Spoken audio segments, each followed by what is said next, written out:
Sairam students, today's English class is a continuation of our last class wherein we had begun with a new lesson, the sermon at Banaras.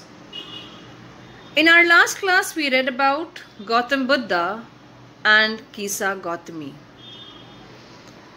Gautam Buddha was initially a prince and his name was Siddhartha.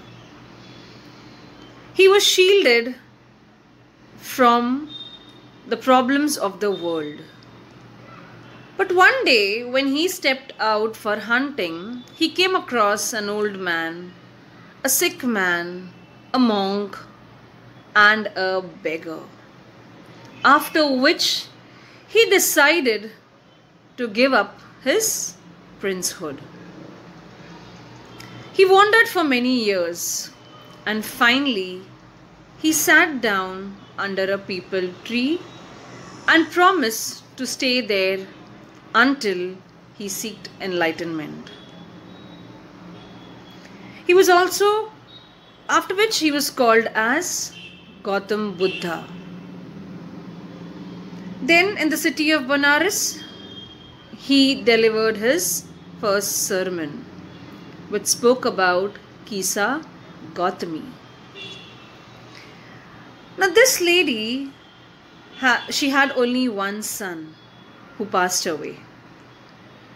She was running to every house asking for a medicine which could help bring life to her son.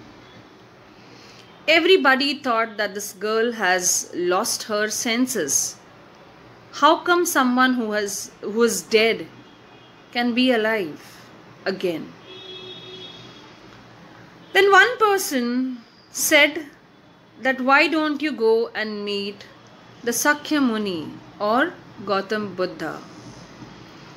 She immediately rushed to see him, and on meeting him she said, please give me a medicine that could bring back my son. He said, okay. First, you get me a handful of mustard seeds. She readily agreed to it. But then there was a catch to this. He said, bring it from a house where that house has not witnessed, or the people have not witnessed death. Nobody in the family has died.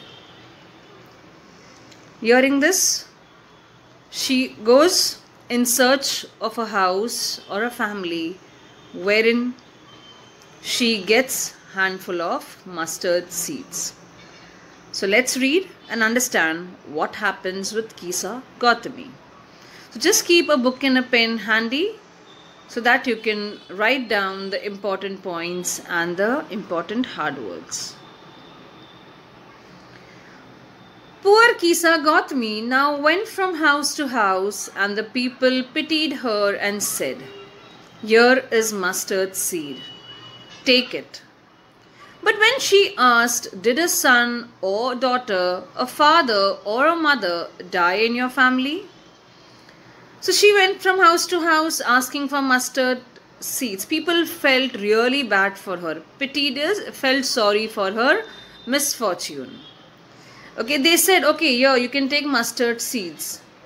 But when she asked them, did a son, daughter, father or the mother die in this family? Let's see what reply she got. They answered, they is who? The people from whom she was asking for mustard seeds. They answered, alas, the living are few, but the dead are many. Do not remind us of our deepest grief. And there was no house but some beloved had died in it. So she said when she went in search of mustard seeds, and when she got them, On inquiring whether anybody had passed away, she got an answer that, there are living are very few, and dead are many. And they also said, please don't remind us of our deepest grief. Please, by asking this question, you're reminding us of all the people who have died. Don't do that. So there was no house where the beloved one had not passed away. Kisa Gautami became weary and hopeless and sat down at the wayside, watching the lights of the city as they flickered up and were extinguished again. At last the darkness of night reigned everywhere, and she considered the fate of men, that their lives flicker up and are extinguished again. She became weary, she was tired and hopeless, and sat down at the wayside. She understood, okay, she didn't see any hope in getting any mustard seeds from a house, where nobody had passed away. Tired, she sat down at the wayside. Wayside is the roadside, watching the lights of the city as they flickered up. Flickered is they shone unsteadily. Sometimes they shone brightly, sometimes, they were very dim. And finally, they extinguished. There was complete darkness.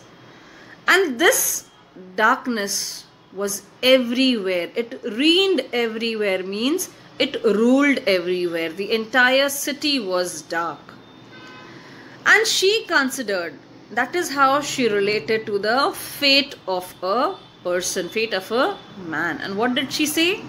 That even their lives flicker up and finally they extinguish. Finally everybody has to die. This she realized then. And she thought to herself, how selfish am I in my grief? Death is common to all. Yet in this valley of desolation, there is a path that leads him to immortality, who has surrendered all selfishness. So she just thought to herself, how selfish I was. In my grief, how, the way I was behaving, I was running from one house to another, asking for medicine. But I didn't realize that death is common to all. And that is when she understood that yes, the one who has come to life has to die as well.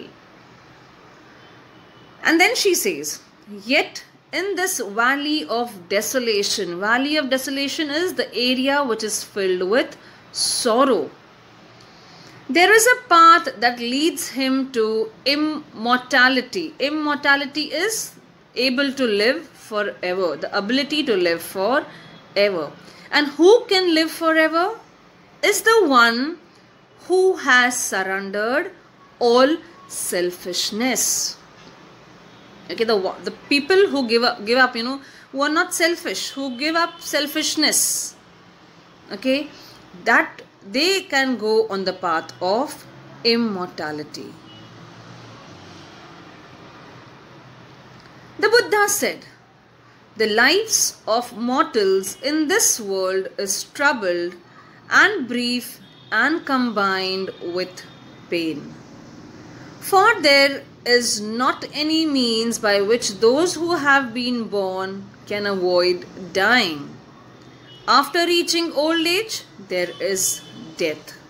Of such a nature are living beings. As ripe fruits are early in danger of falling, so mortals, when born, are always in danger of death. So what did Buddha say? He said, life of mortals. Who are mortals? Those who are bound to die. In this world is troubled, okay, and brief and combined with pain. So everybody has some or the other form of problem. Okay, we come here for a very short span of time, and all of us suffer some or the other pain.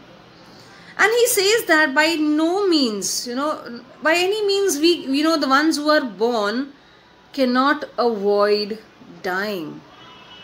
If we have come into this world, we definitely have to leave this world and go one day. And after old age, there is death. It's not that the cycle reverses, it goes behind. From old age, again we come to adulthood and then we go to childhood. No. After old age, there is death. And we cannot avoid that. And that is the nature of living beings.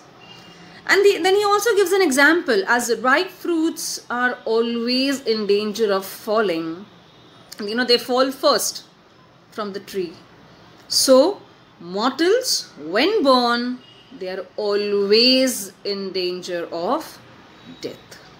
So, that's the reality of life.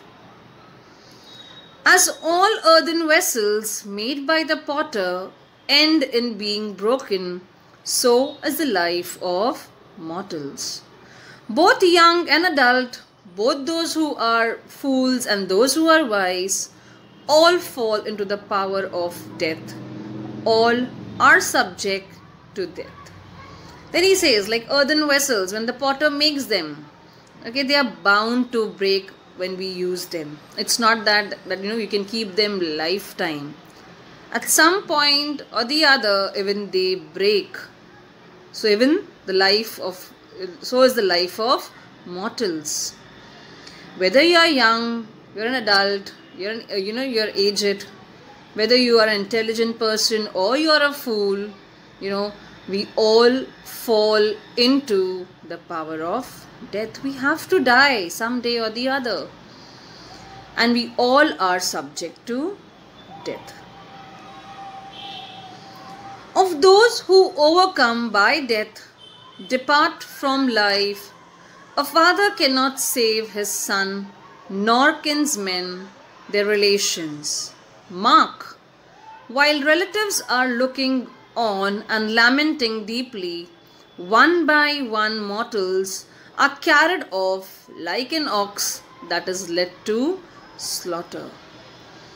Of those who overcome by death, depart from life, a father, can a father save his son from death?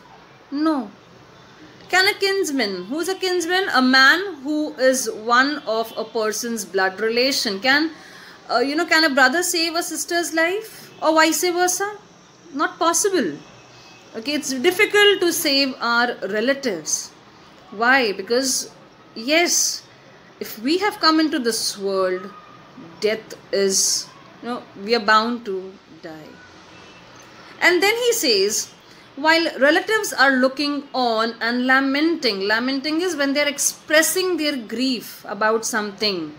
What happens is, one by one, people die. And he has compared to what? Compared to the life of an ox that is led to the slaughter. So people keep lamenting, and one by one mortals are carried off.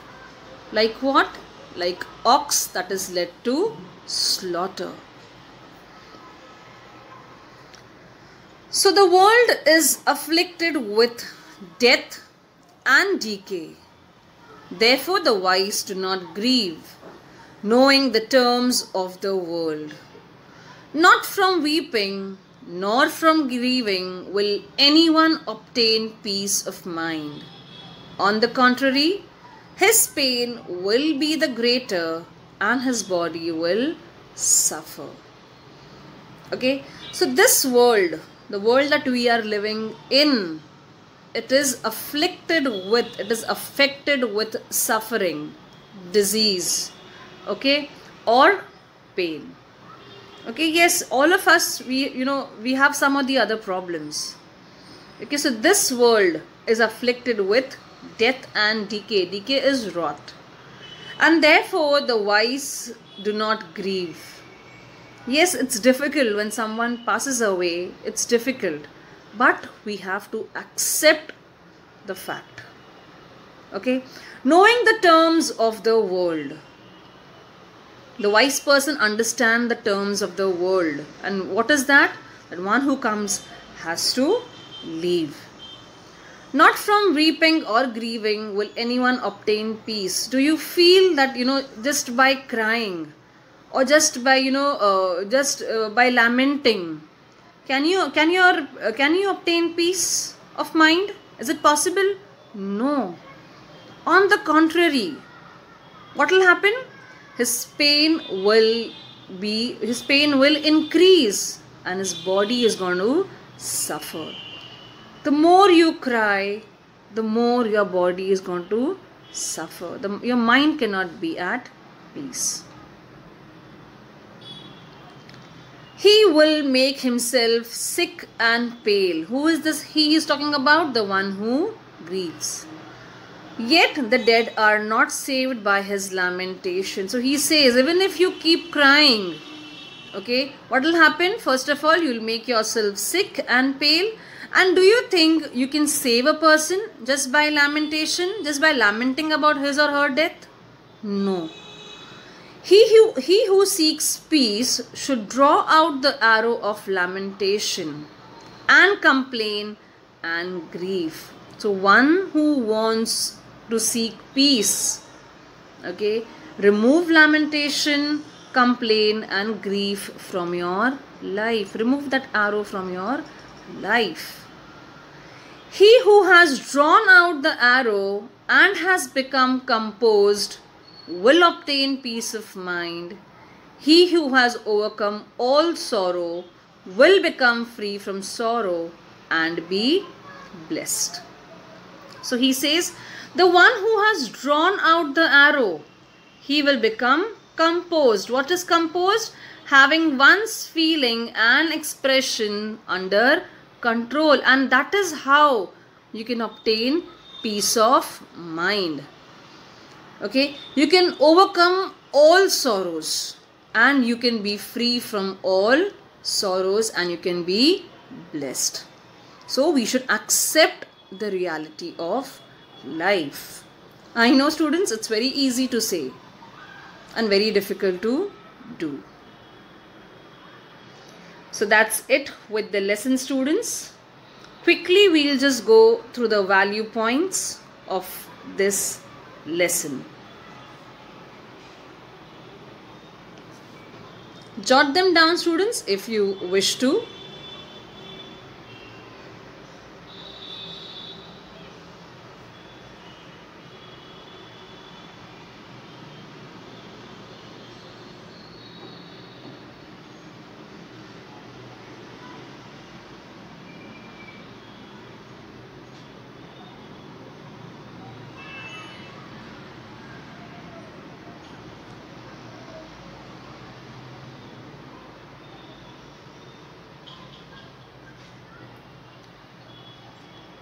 So that's it for the day, students. We are done with the lesson, the sermon at Banaras. We'll catch up soon. Till then, take care of yourselves. Sai Ram and bye-bye.